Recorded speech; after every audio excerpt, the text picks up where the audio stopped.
All right, so we're being recorded now. But yeah, so those are the three topics. Once again, it is Serenity, generational trauma, Trey, breaking barriers, and then Reggie, Black influence. And every time we have a speaker, after they're done speaking, we all can jump in and comment. I love having like a discussion, just a chill time that everybody can state how they feel about what was said. So yeah, with that being said, if anybody has any questions, this is a good time. If not, then we can go ahead and start. Good. All right. So then Serenity, it is your time. Okay, can I share my screen? Cool.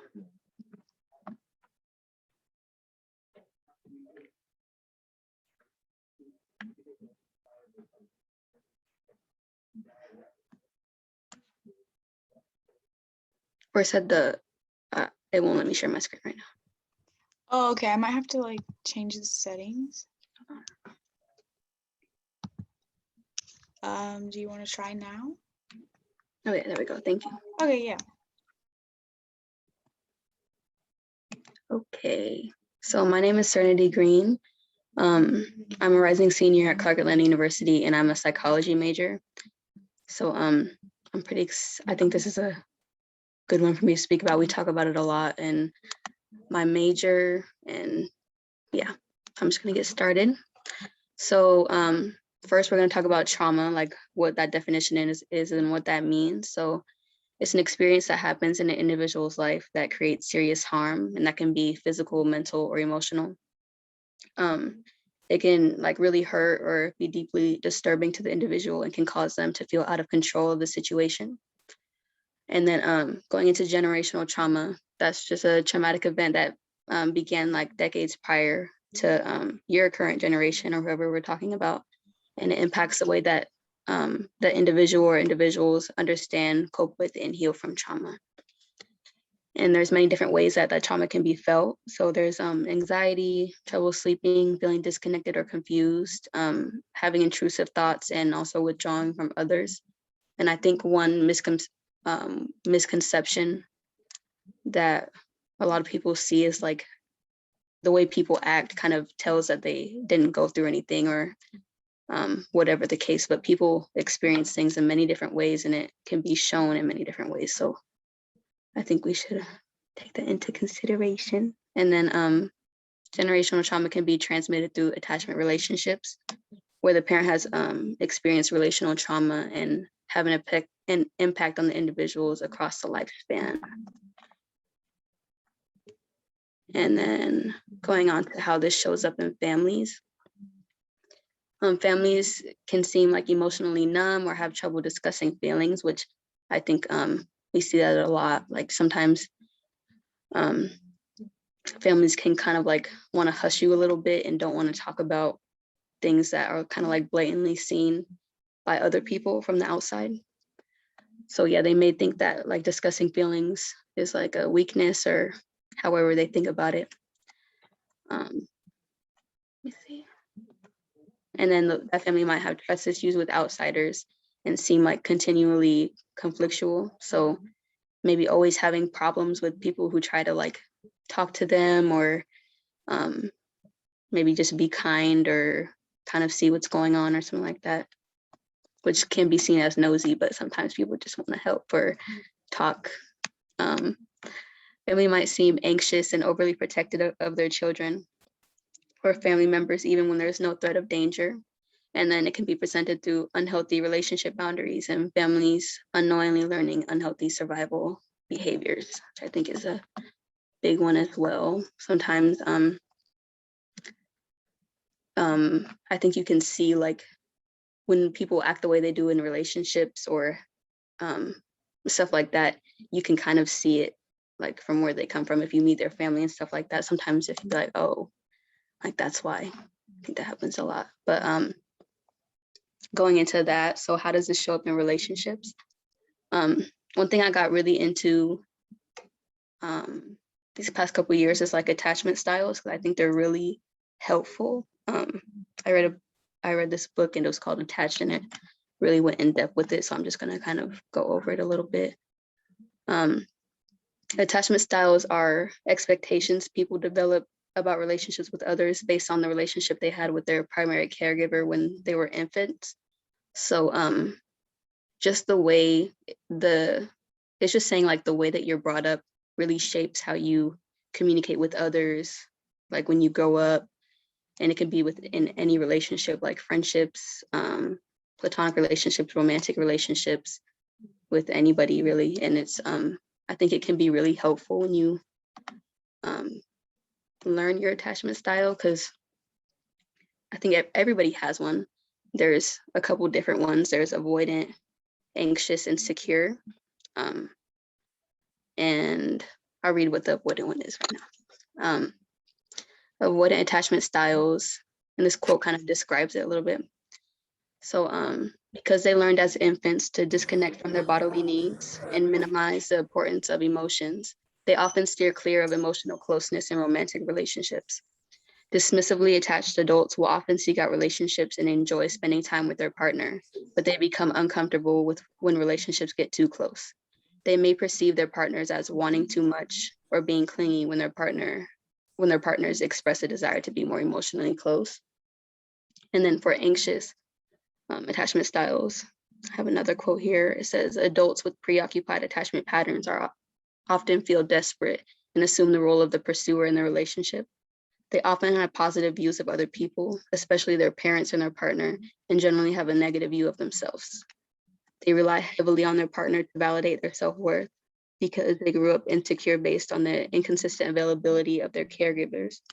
They're rejection sensitive, and then they anticipate rejection or abandonment and look for signs that their partner is losing interest.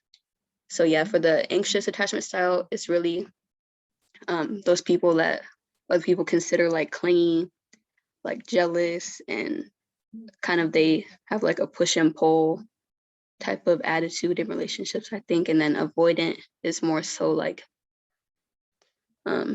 people that kind of stray away when they feel like you're getting too close, or they never really want to fully commit to something, I think.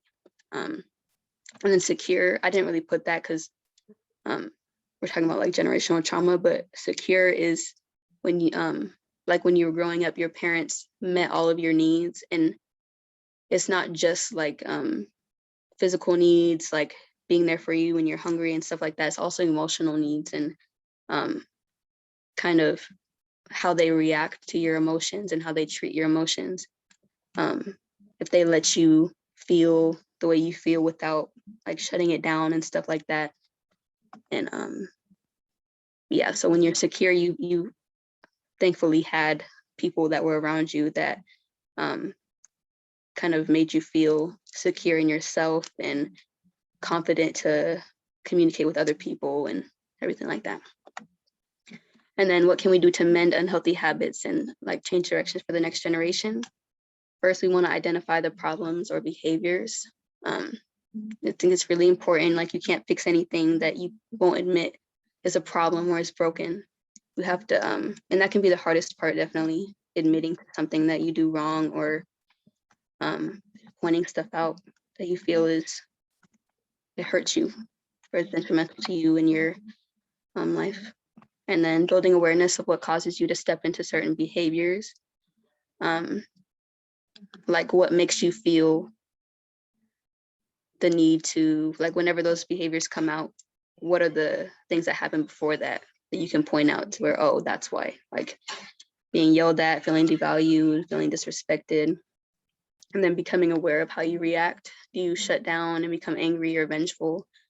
Like what are the behaviors that upset you, like how you treat others or how you treat yourself? And then putting roadblocks in those patterns, maybe like creating a word or a phrase that helps you point out behaviors before they happen. Just like holding yourself accountable, like I don't want to do that, so I'm going to be sure to point it out before it gets out of control or gets to a point where I don't want it to get. And then lastly, just be sure to give yourself grace. Habits don't change overnight. So being able to identify and wanting to change unhealthy behaviors can be a lot to like try to comprehend, because sometimes it's hard to like admit that maybe it's me or maybe I'm doing something wrong, but not admitting that is just gonna cause a cycle, and like it's because it's always going to be something that you have to change, and you can't really point the finger at other people if it's coming from you, because it will show. But yeah, just wanting to change it is a lot, so you should be proud of yourself. And even when if you still do those things, if you still make mistakes, that's okay, because it's not supposed to be instantaneous. So yeah, that's all. Thank you for listening. Thank you so much, Serenity. I found that really helpful. I don't know about anybody else, but does anybody have any comments on anything that she was saying?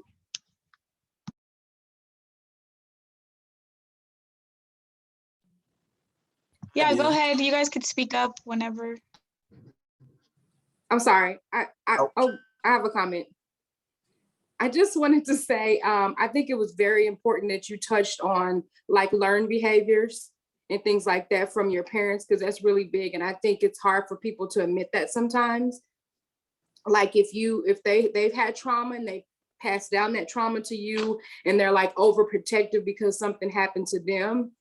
And it's hard to break that and not pass that down, because you feel it almost makes you scared to not want to go through what they went through, especially if I think it's a good thing if they share it, but if they don't share it, then you don't know where that trauma comes from. And that's huge that you mentioned that, you should talk about that passed down trauma to your children, because that can just be generational. Like you said, it can just continue to be passed down, and that trauma, it just follows you.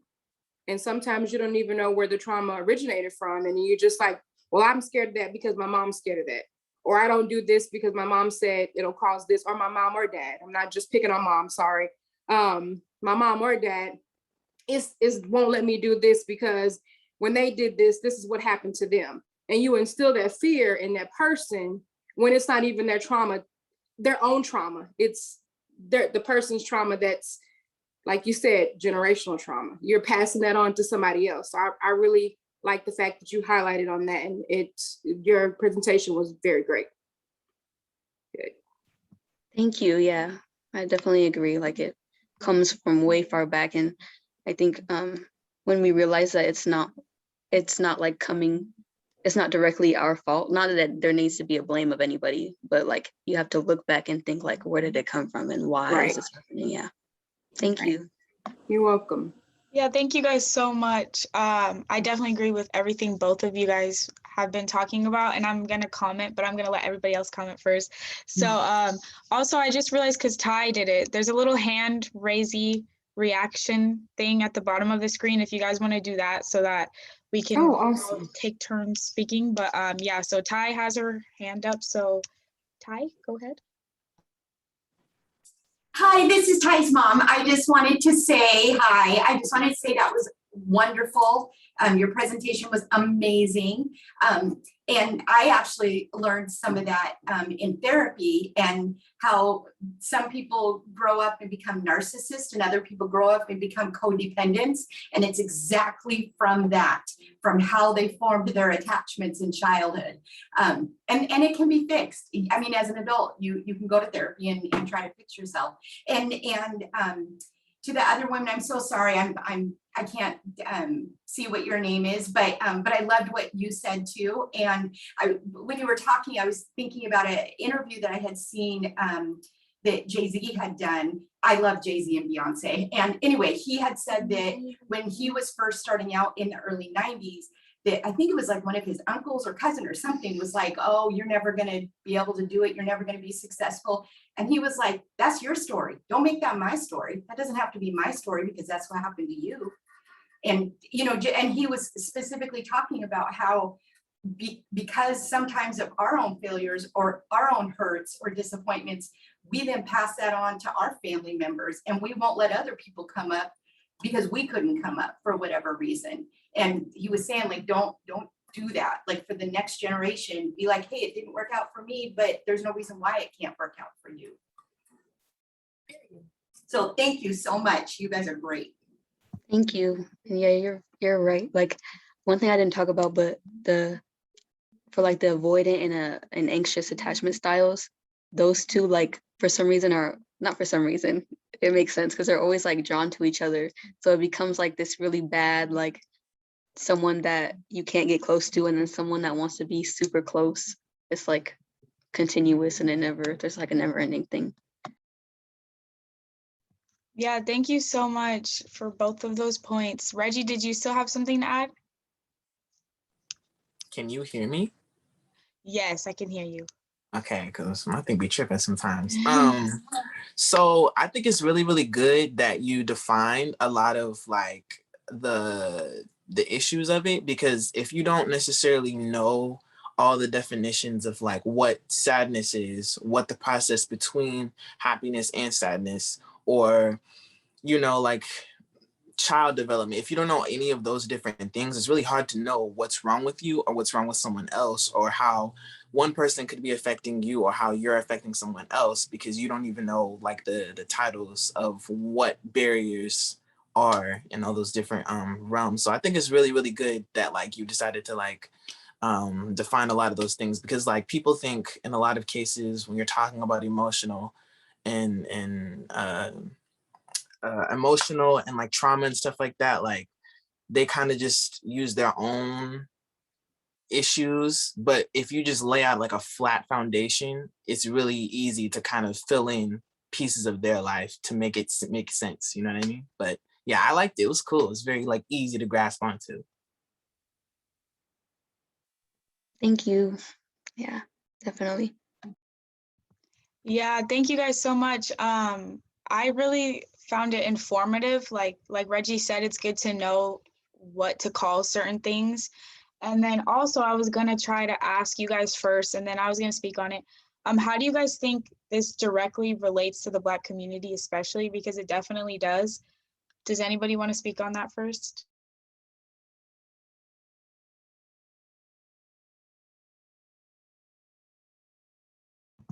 No? Nobody? Okay.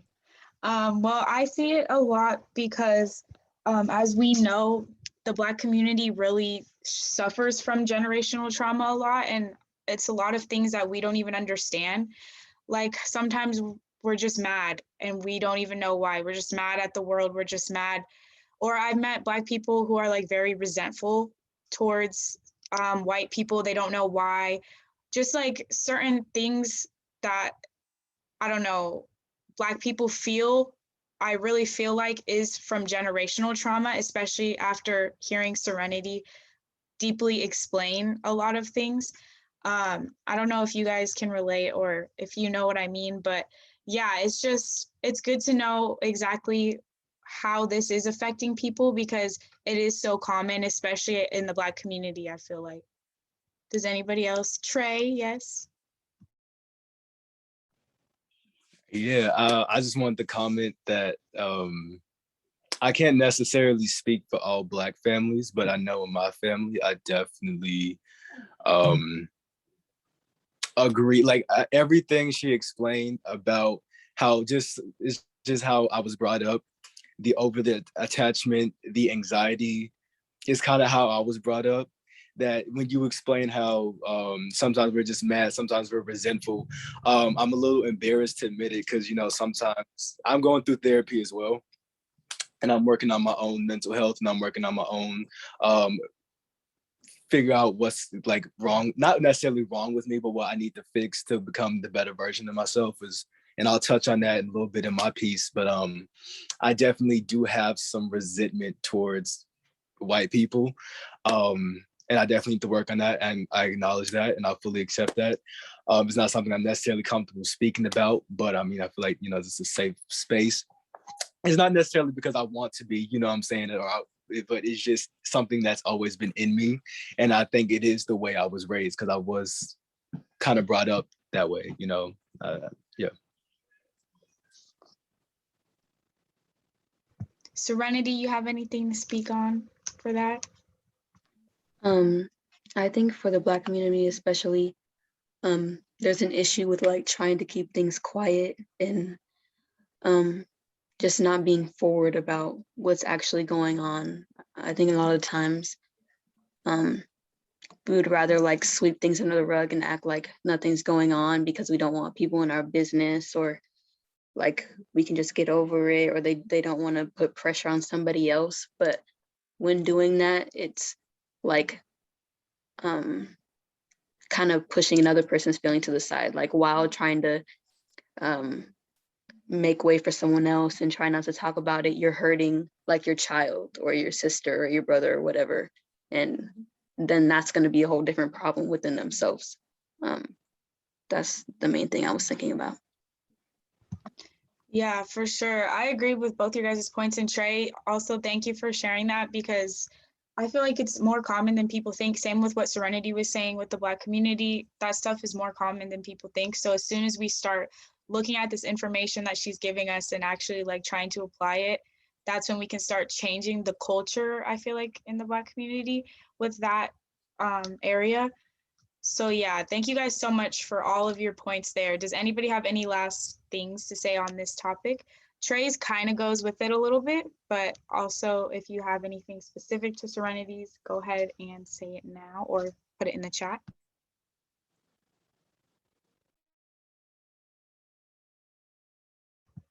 All right, I don't think anybody has anything. So next we will go ahead and have Trey talking about breaking barriers. Thank you. First and foremost, I apologize in advance if you hear outside noise. For some reason, my family decided to be loud as hell today. So I apologize for that. But yeah, I'll just go ahead and get into it. I don't want to take too much of you guys' time, but I definitely want to speak on something that's been in my heart and mind recently. I mentioned that, you know, I was in therapy. I've been in therapy and I've been working on trying to be a better version of myself.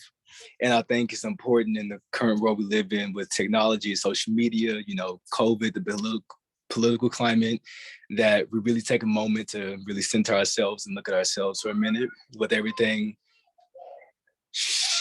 Sorry, with everything so fast paced and busy. Recently, as I dwell on my own interpersonal issues and try to break the pattern of generational trauma that has plagued my family and even some of us as a people, I think about how each of us was blessed with an unprecedented amount of potential and skills to create the life that we truly want for ourselves. Even with us here today, we gather for a mission and a purpose that we want a resolution. We look at our predecessors, whether that's our own ancestors or role models or people we've seen in powerful positions. We've decided that either we want to redo or destroy the norms or systems and barriers that have stunted our growth. And we've decided that they brought us as far as they could. Now it's our turn to take it as far as we can go.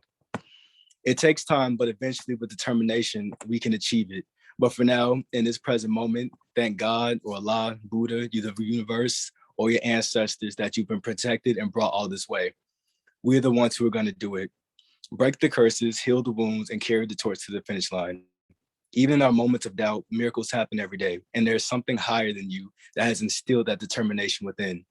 As we shift back to the realities of a climate where it feels like our lives are a pawn in politics rather than a natural born right to live freely and safely, and we come to terms with the responsibility of being the voice that our nation hears in the midst of chaos and disarray, advocacy, and challenging the norms, remember that we've come a long way from being in literal chains on ships, lynched, and having our bodies paraded as some sort of prize. Redlined and forcing communities for drugs and ill-equipped with resources to help us succeed. All that suffering, as unfortunate as it is, should be used as a strength. Don't come down on yourself too hard, because those that have come before you have laid the pathway for you to be here in this exact moment. I encourage everyone to be a better version of themselves, and I pray for everyone's mental, physical, and spiritual health to be protected, and make everything you work hard for and you wish to be manifested and come to fruition. Thank you.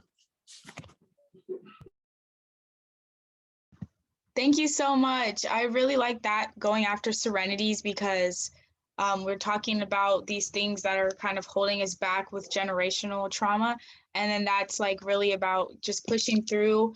And I think it's super important, again, for the Black community, because like I said, which is the reason I started these Zooms, we can feel really beat down because we have so much thrown at us. And especially the things that we've been talking about, it's like we have mental things thrown at us, we have things out of our control thrown at us.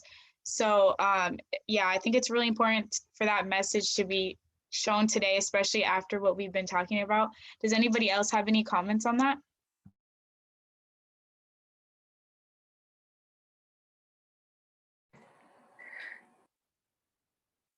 I just first and foremost want to say I appreciate the prayer.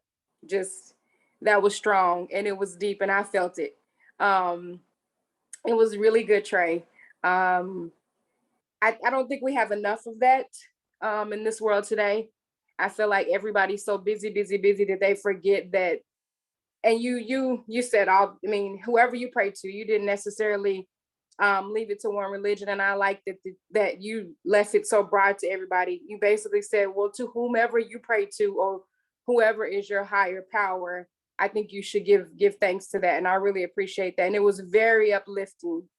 It was very uplifting, and I feel like we need a lot of that as well. So I thank you for that. It was very good. It was wonderful. I Thanks appreciate so it. much. I appreciate it. Thank you. Anybody else have anything to say? I just wanted to say that I kind of like to look at it like all of our bodies are like cars. You know, we can put gas in it all day, we can drive it here, we can do this and a third, but there's wear and tear, there's flat tires, a bunch of other stuff that comes along with our drive of life, you know? So we got to go to places like the mechanic, and you go to so many different mechanics, but that mechanic is your spirituality. That's your self reflection, because you got to get fixed. You know, your engine light could be on for months, but guess what? That's going to catch up to you at some point, you know? So you got to go no matter what. And I think especially for, you know, the Black community, we kind of look at like some religions as a form of social construct, but to really go into like really adhere yourself to yourself and come back to yourself and be like, I'm more than my outfit, I'm more than this job, I'm more than, I mean, as impactful as education is, there's a certain system to how you got to get your education. You know, you're more than that. You're just working through your studies, and to be able to go back and be like, hi, self, how you doing? You're great. You're beautiful. You're smart. You're worthy. So I like that. That was very, very healthy, very self-reflective. I like that.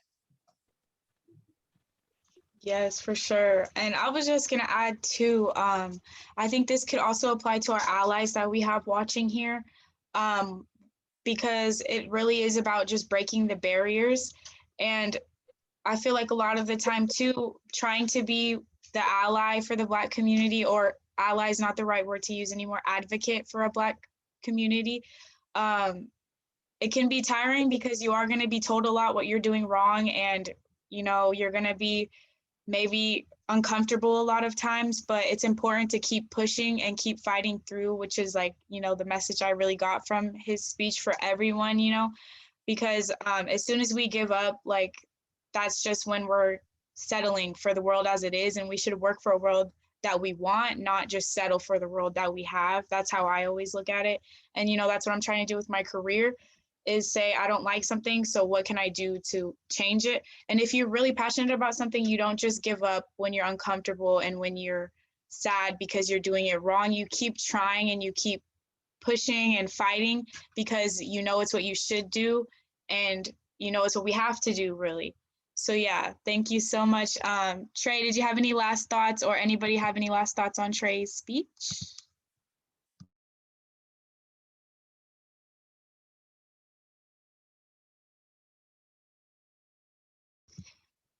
All right, I think we got something in the chat.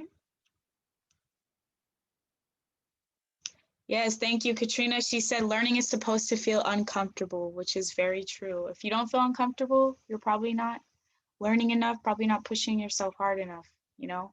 So yeah, that's very true. Thank you so much. Anybody else? You could throw some stuff in the chat too. I like to read them out so everybody can see. But if not, then we can move on to the next speaker. One moment.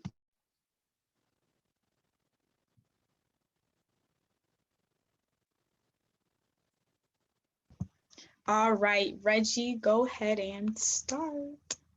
Hi guys. So I'll be real 100 with you guys. I got very research happy with this. Going on articles and copy and pasting, and I realized throughout this process, I didn't really form much of a conclusion. Um, so bear with me. I'm just gonna kind of thread it out as we go. But basically I wanted to talk to you guys about like how the Black community has influenced pop culture and just certain things that you guys like see in a daily, uh, scroll through your social media. Um, I guess the first part is like, African Americans heavily influence like everything in entertainment, and like you can't not, there's no yes or no, like it's a yes, you know what I'm saying? Like everything kind of has its like trace um to political discourse, to the culture and conversation that fuels the internet. And yet Black users on social platforms are largely ignored by certain companies, who build them up. So for instance, like when Vine got shut down, like a lot of the when Vine got shut down, most non-people of color creators were given like open doors to like fashion, to business ventures and a bunch of other things, when like a lot of other Black creators had to go on other platforms and basically rebuild themselves up. You know what I'm saying? Like if you look at a lot of people that were on Vine or on other little platforms back in the day that you fell in love with, you look at them now and you don't even know who they are. They're not the same, because if you look at a lot of the other people who made certain things pop in the community on social media, they were the ones that started it. Other people took it that were not that were non-people of color. They were the ones that got highlighted. They were the ones that were given coin. They were given the representation. But the Black people who created them were just kind of like, oh, okay, that's cool that you did that. That's cool. But I got it from such and such who is a non-person of color.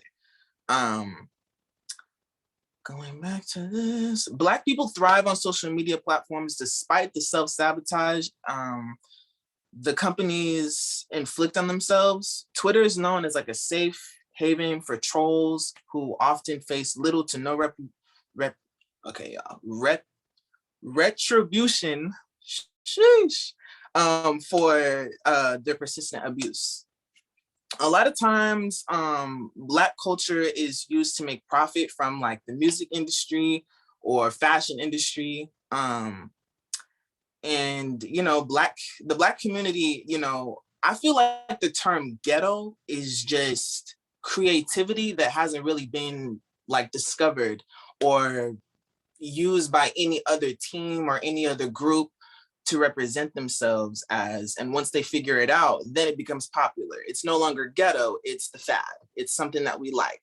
And I wanted to use a bunch of different like things, like examples, to kind of bring you guys into something like this. But I was, like I said, I got research happy and I have to kind of like bring it back in. But I guess we'll just kind of start off with the newest phenomenon, Hot Girl Summer. Okay, so Hot Girl Summer, I mean, you couldn't go anywhere in 2019 without somebody using that term. It was coined by the woman herself, Miss Megan Thee Stallion. And, it was really just her fans, and, the queer community as well. It was just something that, like, if you listen to her music, it was just a part of the thing, you know what I'm saying? Just kind of like with Michael Jackson and like, hee hee, like that was just, if you knew them, you knew that little phrase.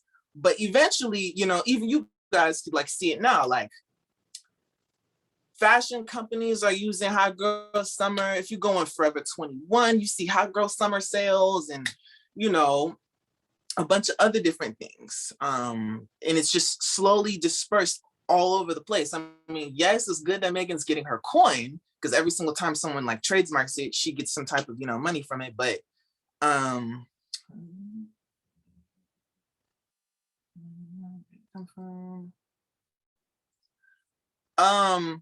I'm actually gonna end it right there because like I said, I got super, super research happy. If y'all do want like more examples or anything like that, feel free. I just don't want to like keep throwing things at y'all, but feel free to let me know whatever you took from that. If you have any like examples of yourself that you can personally feel, by all means, let me have it.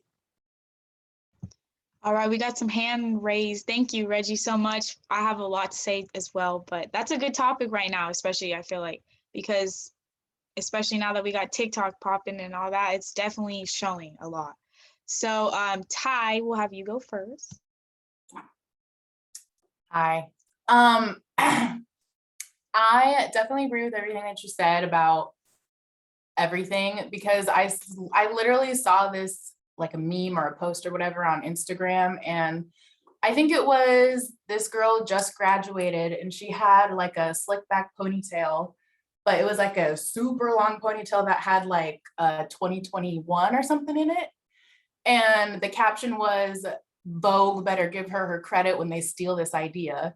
And I was literally like, yeah, I agreed. I double tapped that because that's literally like big hooped earrings. Like that was ghetto until all of a sudden, I don't know, Paris Hilton wore it and now it's like a fashion choice or something along those lines, you know? So I definitely agree with all of that. I wish we would get our recognition and not just be called ghetto or ghetto fabulous or whatever terms they want to throw at us, because it's like you are literally going to take that and it's like big lips too. Like I used to get made fun of all the time, but now everybody is getting big lips or hips or, you know, like it's just like it wasn't cool when the Black girl did it, but Kylie Jenner throws on some box braids and whoo, like runway show over there, like it's a whole thing. So I love this topic. I definitely agree with all that she said. And if you do have more examples, like please throw them out because like, yes. So.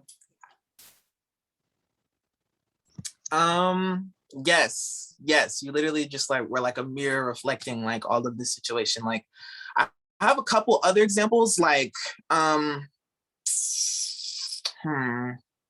I'm not gonna lie, I just copied and pasted a full paragraph.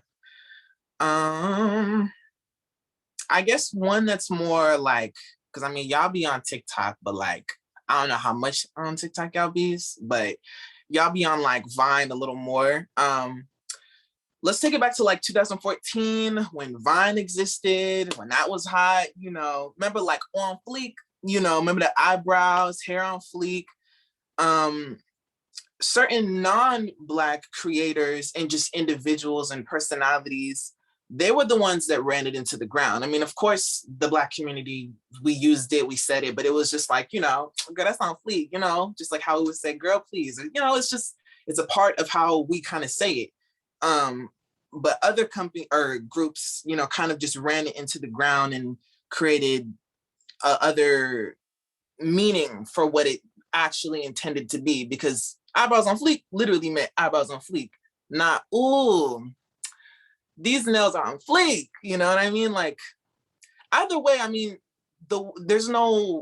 it's organic, you know. If someone, like in your friend group, for instance, if your friend group made like a little thing, it's like how you say something, or they made like a little catchphrase, it's fun, it's infectious, you know, you just say what you want and it just becomes something. But over time, if you look, non-Black people were the ones that made it the big deal. Why wasn't it a big deal when a Black person said it? And how come non-Black creators are the first person you think of when it's said, rather than the Black people who originated it, that it originated from? And then, but yeah, that's another example. Yeah, thank you so much. That's a perfect one, Reggie. And I'm just really quickly going to read what we have in the chat, and then Trey will have you speak. But in the chat, there was some really good things said. So Katrina said, I agree. It's so prevalent that online platforms coin terms and cherry pick parts of Black culture to fit into their micro trends. You can't just pick and choose things like that to your own benefit without acknowledging the origin. Which again, I think, no offense, we can see with the Kardashians. With the thing is, like, you have to give credit, especially if you're a white creator. using something from Black culture. Like, you gotta give credit. And that's my biggest pet peeve too, is when I'll see somebody that has a platform, you know, they'll use something from Black culture and then just not say anything about it until they get called out on it, honestly. So yeah, that's very true. People do just pick and choose parts that they like of Black culture. They use those and they think those are cool. Parts they don't like, they call ghetto, or they just, you know, make fun of, don't accept. So yeah, that's really true. And then she also said, yes, the trends exceed just looks. It's language and behavior and accents. Trifling, bussin', those are the examples she used. And that's very true too. Like, literally how we speak has become popular, which is weird if you think about it. Like, you're trying to talk like me, and it doesn't even sound, like Reggie said, organic, because it's not organic, you know? So yeah, I think Katrina, you brought up some really good points. Trey, did you want to add on? Yes. Again, before I start talking, my family's being loud as hell for some reason today, so I just apologize again. But I absolutely loved everything Reggie said. I was just having a conversation the other day with my coworker about how I'm gonna try to stop using the word ghetto and hood to describe certain things, because I definitely feel like ghetto culture, hood culture is essentially Black culture. Think about it. All the things that we deem ghetto or hood or whatever, that's comes from us. And I really feel like there's a negative connotation with it. But when you really think about it, hoop earrings, long nails, long lashes, braids, you know what I'm saying? Everything that we love and hype up now, Jordans at some point, you know, was considered a hood or street, or, you know what I'm saying? All of it has made its way into mainstream, and all of that's our culture. And I don't like using those words. I've tried not to use those words anymore because I feel like they just shouldn't have a negative connotation to it. Because for example, like in school, I would wear durags in school and we weren't allowed to, but my whole argument was like, hood culture, or not hood culture, like thug culture, thug life, that's not me. Like that's what y'all deem this durag on my head as something, as being like a weapon or something that I'm associating with. That's bad. Like, no, it's a part of my code. Like, damn, I want these waves to be silkiest, you know what I'm saying? So don't associate that with something else that you don't even know nothing about. And kind of where I'm at with the whole, because I'm sick and tired of cultural appropriation. Throw the whole entire Kardashian family away. I apologize. God bless them. But I'm tired of, just recently on TikTok, when everybody was protesting and banning and boycotting making content, something that they love to do, but they can't. I'm talking. Go see my mom. So they can't. I apologize, y'all. my bad. Black people, that's something they love to do. They love to dance. They love to, you know, create content on the app, but they can't even do that without being made to feel as though, you know, their stuff is being stolen. And I just wish we had something of ourselves. Like when we do something, I kind of don't even want the whole give us recognition thing. Like, yes, you should, as you should, but how about you do something your damn self? You know what I'm saying? Like, we create this whole subculture, and, you know, for ourselves, we don't necessarily have, you know, roots to go by, you know what I'm saying? So we create everything we create is within African American culture. And I feel like sometimes we just can't have anything for ourselves. And this little girl's bothering me, so I'm just gonna cut it off there. Let me go tend to her, but yeah, that's all I had to say.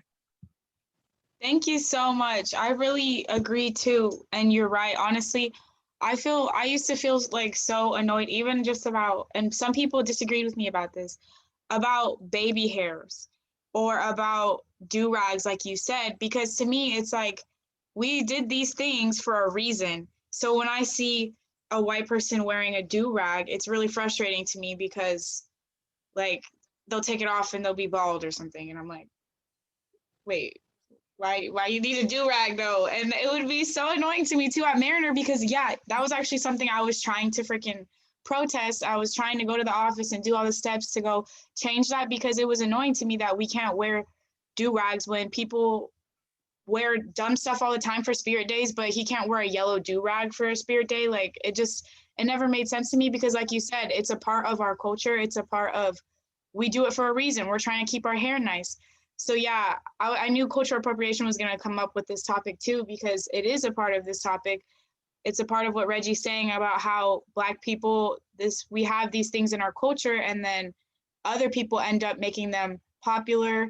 Other people end up taking them from us. So it does feel like sometimes we can't have things to ourselves. And it's not, I think people get the wrong idea. It's not like, oh, you can't appreciate our culture, you can't understand our culture, anything like that. It's just that there's certain things about our culture that is for our culture, if that makes sense. Like even another example here, seen a white person wearing a dashiki, which it's fine if you're like genuinely trying to appreciate the culture, but like I said, sometimes I just don't understand. I'm just like, what is the reason? So yeah, I really agree with all your guys' points.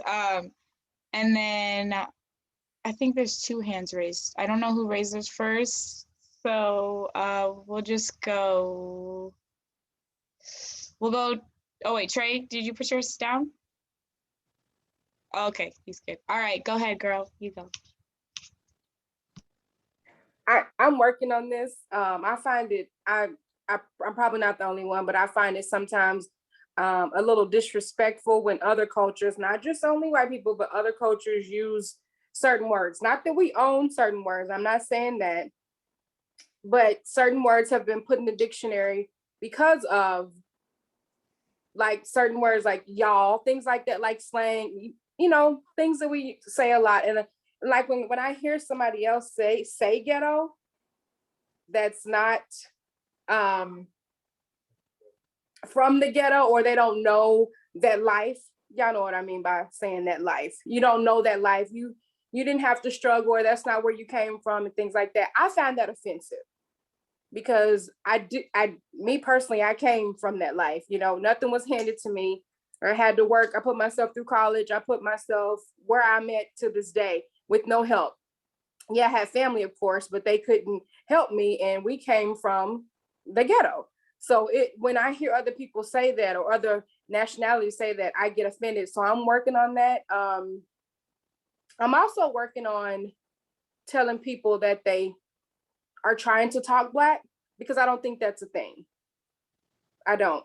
My husband had to make me realize that he's very, very, very highly educated and very proper. And we came from 2 different backgrounds, and I'm a little hood, a lot hood, and that's not how he was raised. So he talks I don't want to say talks intelligent. He's very proper. He speaks, he's very well spoken, and he pronounces all of his words. So I think when we first started dating, a lot of people was like, oh, he talks a certain way and things like that. And I had to realize that's hurtful to him, to tell him that. So I feel like it's hurtful to me I flip that around and think that it's hurtful for me to tell a person that they're trying to talk Black, because I have many white friends. My best friend is white, and she doesn't sound like, quote unquote, a white person, So I think not only myself, I need to get away from saying, oh, you're trying to sound a certain way, or you're trying to sound like a Black person, or you're trying to sound like a white person, things like that. We're all unique. We all talk uniquely. So I think that I'm doing a better job of trying to work on that, trying to be better, like not judging people, because you don't know where people came from. So you can't automatically tell them that's not how they talk. I know there's people that lay it on thick, and you'd be like, that's not them at all, because I went to school with her. She doesn't talk like that. Or I went to school with him. He doesn't talk like that. But I think if you don't know anybody, or if you don't know that person, you can't judge them or say you're trying to talk like a certain person or be a certain way, because that may be how they're raised. But I need to do a better job of getting upset when people use certain words, and I just know that it's not like I feel like you haven't earned to use that word, like you haven't earned that stripe or something to use that word. But I can't judge people, so I'm working on that. I just want to add that.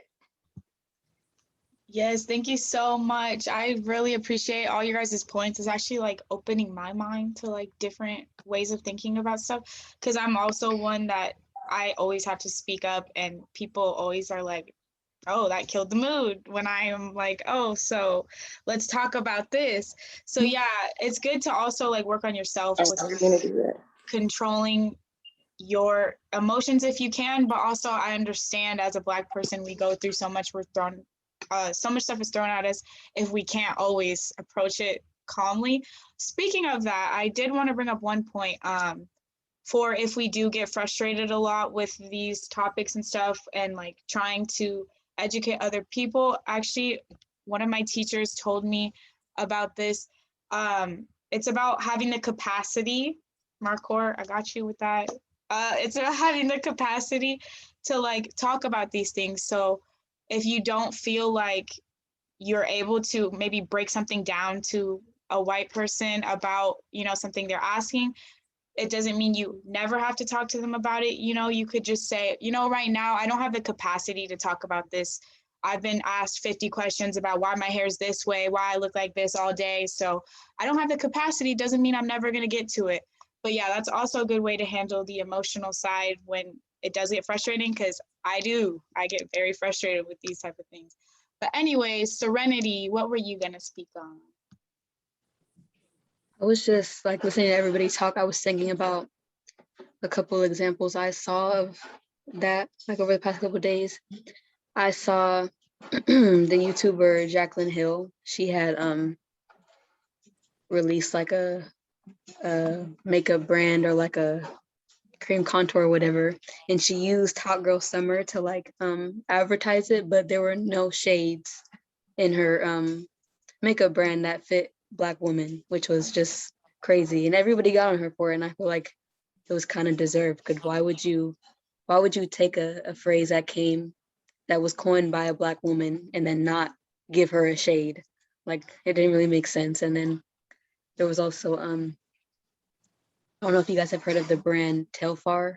I think it's like the Black owned brand of purses, and they had came out with this like really cool design, and then guests just came and took it and didn't give them credit for any of it. And I think it just shows like how easily people just take things, and like everybody was saying, not give credit where it's due, and then that person is just left behind and nobody even thinks about where it comes from, because they assume that it comes from the brand that's like more well known and all that type of stuff. And I think that can really put a damper on like creators, because it's like, why make things if it's never going to be recognized, which is sad. But yeah.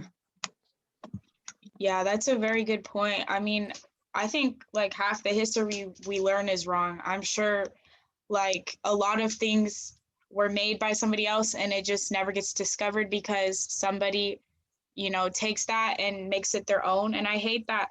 But yeah, I also have seen a lot of examples on YouTube actually where this has happened. And I watched Jackie Aina. I don't know if you guys know about her, but she's a Black makeup artist. And she talks about all the time how the opportunity is different for Black influencers and how a lot of her ideas that she tries to bring to YouTube get shut down where other YouTubers have an easier path. And she's even taken breaks, from YouTube and stuff because of how unfair it is. She even gets paid less. And yeah, it's just crazy to me. Like, that's crazy to me, your example, Serenity, about literally using someone's term that's of color and then not making any shades. Like, I can't even believe that's just a thing. So yeah, thank you so much for those examples. Trey, go ahead. Thank you. I kind of want to use last year as an example. We all remember that fateful summer. Specifically when these companies kind of ran out to be like, George Floyd, his death, among the several hundred others, probably even 1,000 others, his was very significant. But specifically, oddly, last summer, it did something to where these companies ran out and the Band-Aids was making stickers or shades of our color, you know, to talk about inclusivity. Sorry, but you know, just different things like that. It kind of reminds me of. It just feels like it's never really genuine when somebody wants to take from us and try to create it and like profit off of it, because it does not seem really genuine. You're not getting down to the bottom. You're not getting down to the real problem of it. And that's my thing. And I'm very protective of Black culture. And I think that's because a lot of what I grew up around was predominantly white. Even the N-word, I don't use it. It's not part of my vocabulary. But if somebody Black wants to use it, I am going to defend them very hard. And other people, y'all can't use it. You know what I'm saying? So it's just different things like that I'm very defensive about, because I feel like when other cultures try to come in and they don't know anything about it, it just kind of comes off as insulting. It's like, you don't have anything to do with this. Why would you kind of, I understand, I'm trying to understand our culture, but why are you trying to be a part of it? You know what I'm saying? It's just a difference to me. That's kind of how I feel. Like, I don't care what my ancestry DNA test says. I'm not Spanish, I'm Black. So what I look like dressing up as a matador, showing up to a quince, I'm not trying to stereotype, but you know what I'm trying to say. Like, it just looks wrong. And it kind of, it comes off that way when other cultures try to do it to Black people. Oh, and I also, sorry, I know I talk a lot. I also wanted to mention about the girl with the braids. I'm sorry, girl, I forgot your name. But your comment about people trying to talk Black. African-American vernacular English is a real language. I definitely believe majority of Black people are bilingual, because we have this special dialogue that we speak on fleek. Y'all, just different things because of the way we grew up, our ancestors grew up, and they passed down that verbal communication down to their children and grandchildren, just like how any other language did. So I definitely feel like Black people do talk Black. I mean, regardless of if you grew up proper, if you grew up in the hood, if you grew up in London, Black people have their own language. And even if you grow up around a bunch of white people, it is going to be significantly different. It's just my personal opinion, but I also want to add that that can be a separate discussion. I'm trying not to get too much off topic. Yeah, that's all I have to say. Thank you so much. Yeah, I definitely agree with all of the points that you stated.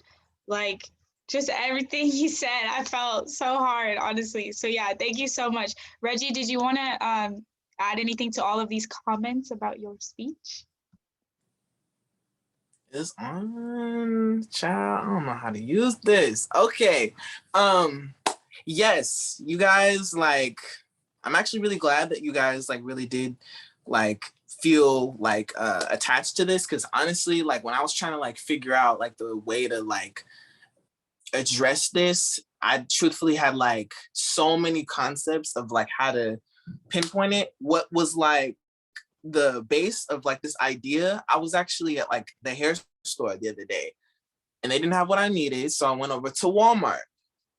And so just follow me here. But I went over to Walmart and, you know, the Walmart that I was at, it had like a locked cage for all of the hair care products. And so I was like, okay, well, I gotta go Buzz 3 if I want to get like this leave-in conditioner. So I get the leave-in conditioner and then, you know, I'm still going around and I'm purchasing, but I'm realizing, you know what, I don't actually need this leave-in conditioner. So I'm gonna just, you know, I was lazy too. And I just kind of put it in like a random little area and kept it pushing.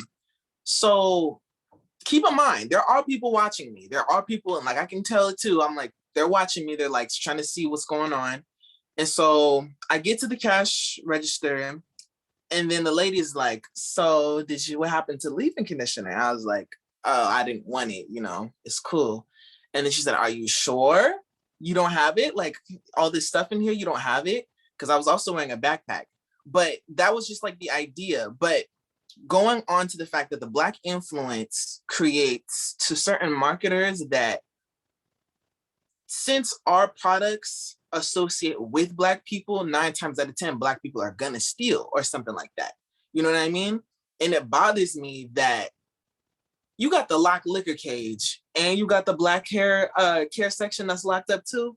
You know what I mean? I could see like, you locking up the alcohol because everybody wants to get, a little lit here and there. But when it comes to hair care, I gotta get somebody to unlock it just so I can do a wash and go.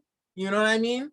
Like, I don't know, but that's just kind of like the idea of it all. And like through further research, that's kind of where it all came from. But another thing I kind of wanted to do is kind of like bring it to another direction. Like, I like the fact that us as Black people or Hispanics, Native Americans, Asian individuals, we all come together and we make stuff because it's what makes our pop culture. You know what I'm saying? Like, we have people in our pop culture who we look to and we love and we build a relationship with.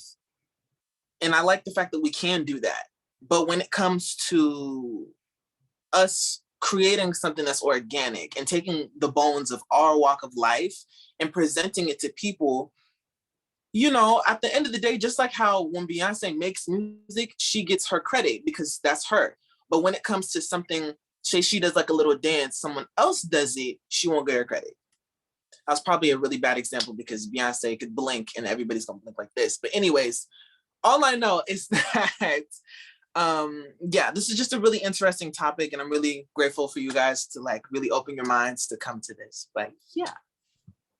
Thank you so much. Yeah, I kind of see what you're saying about like how your idea started, like how we'll make certain things, as Black influence, and then somehow we always end up being on the bottom once everybody else makes it popular and takes it over and everything.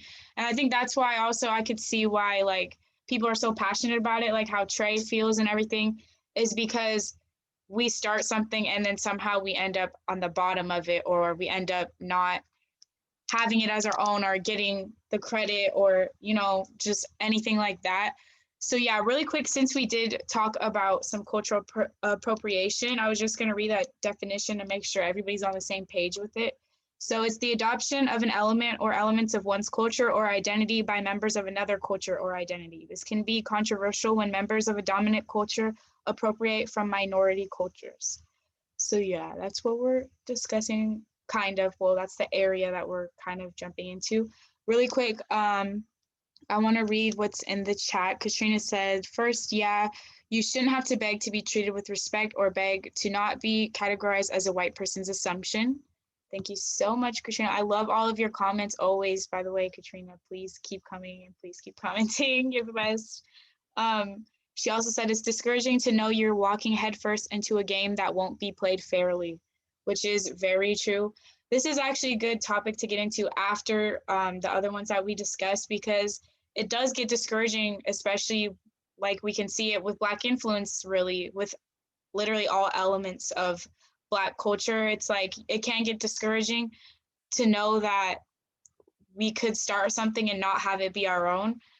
But at the end of the day, what Trey's saying, we can't give up, we can't stop trying to at least point it out and make people aware of like what's going on, which I think I've really seen with TikTok, like what I already brought up with like, we know a lot of Black TikTokers will start dances and then those dances will just take off, but we never hear about the person that actually started the dance, and everybody's doing it, everybody's making it a trend.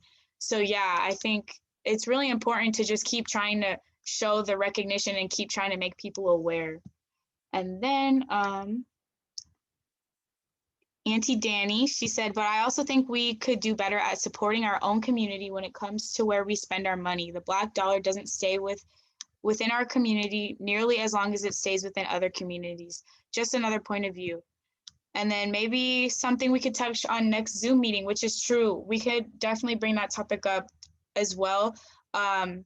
Supporting Black businesses, it's been discussed a lot, especially since I feel like the George Floyd year, a lot of stuff has been brought to light. But yeah, so I definitely think that's another important topic, because it made me even question my hair products and stuff. I was like, wait, I only have this many products that are actually Black owned. Like, why am I just now starting to learn about this stuff? So yeah, we'll definitely discuss that deeper. Thank you, Auntie Danny. And Serenity, go ahead.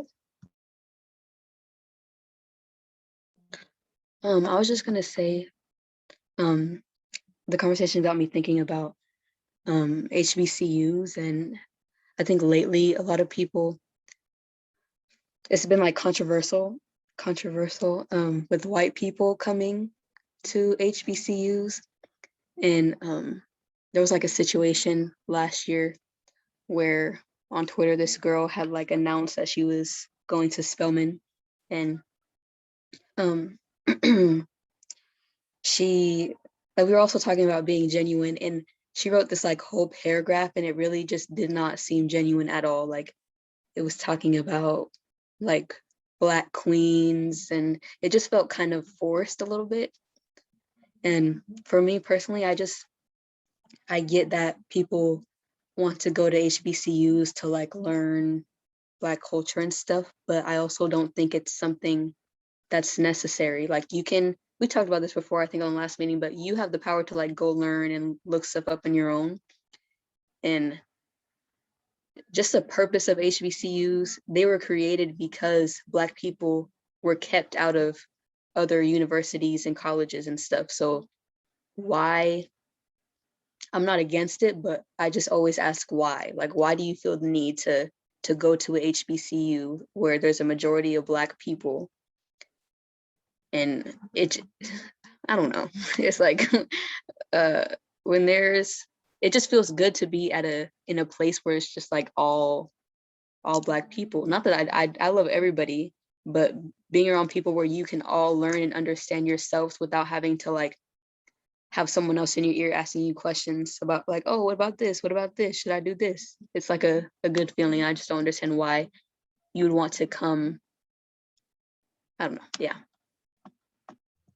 I definitely get your feeling of like why, because there's a lot of things where I'm like, I don't agree or disagree either, but I'm also just like, why? Honestly, like, I'd like to know like just the thought process. But yeah, does anybody else have anything in agreement or disagreement with anything that's been said right now that would like to speak up? On her topic, Serenity, hey girl, that is very interesting that you bring that up, because I feel like a lot of people, I'm kind of putting it in like my perspective. If I were to go to like an HBCU, I'd want to go because I wouldn't have to feel so often that gut-wrenching feeling of like, I am the outsider, you know, I'm home. And when you're in a comfortable setting, your mind is a lot more relaxed to learn things. And on top of being around other people, you learn life as well as like your studies.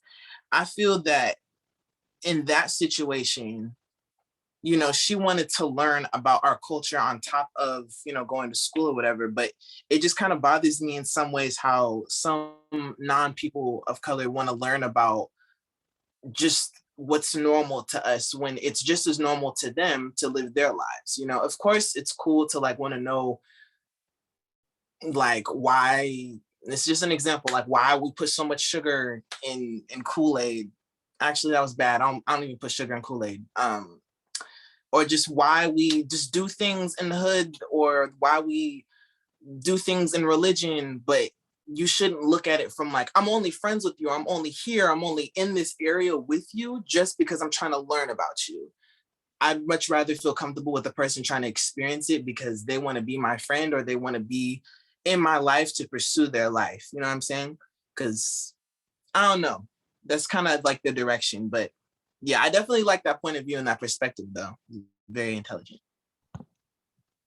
Thank you, Reggie. Yeah, I think it's good to get both sides because like everyone's saying, I understand why a lot of people think things with our culture is cool because we have a cool ass culture. Like, you know, it's pretty filthy. We start a lot of things. So I understand people just want to be a part of it and people want to learn more about it. When it's genuine, I love that. But it's all the ingenuine stuff that really ruins it for people, I feel like, which again, I've seen more since, I'll call it the George Floyd year, because honestly, I feel like that's when a lot of the ingenuine stuff happened. People thought it was a trend to stand up for social justice, and it's hard to tell who's actually there and who's not. So yeah, I also would like to bring that up, to keep in mind that maybe when a Black person does get frustrated and go off about small stuff or something you think is small, like laying baby hairs and stuff. I think just remember it's hard for us to tell like what's genuine because so many people do it just because it's cool at the time. It's cool to be woke now, you know? So it's just hard to see like what everyone's been saying, like what's genuine. And I feel like the same with the HBCU. It's hard to tell like the reasoning. But yeah, I agree with a lot of the points that have been said. Thank you guys so much.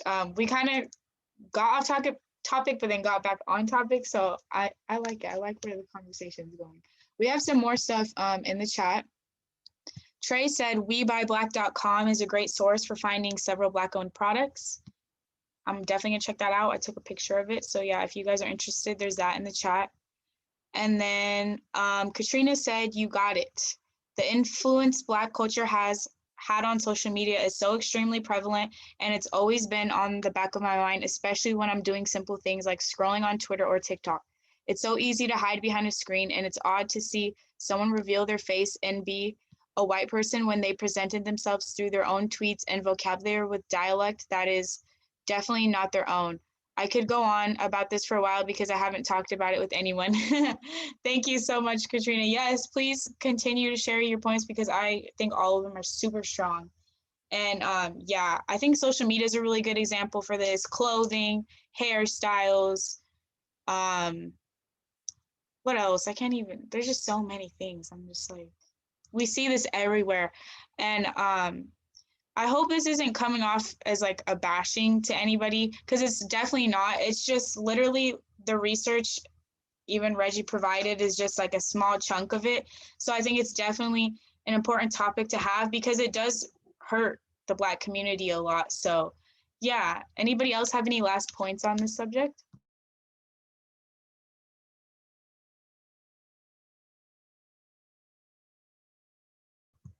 No? Are you guys sure? I just want to make sure because that was our last topic. So even if it's not about just this, if it's about anything else we've touched on today, we could also talk about it. But I'm definitely going to do the Buy Black for the next Zoom. You guys can throw some other topics in the chat if you want to, because I'm looking for some other topics as well. I definitely want to speak on some stuff. Normally, the last two Zooms, I've tried to step back and just kind of add to what people are saying, but I have a few things that have been on my mind, so I'll probably speak next Zoom too. What topics do you guys think would be interesting? I have a few so far from people. I've heard Black people in politics because I'm majoring in politics, so I could speak on that at some point if that's something that needs to be talked about too. I like the African diaspora. That's another good one that kind of relates when we're talking about the culture aspect of the Black community. The Buying Black is good. Ty, yes?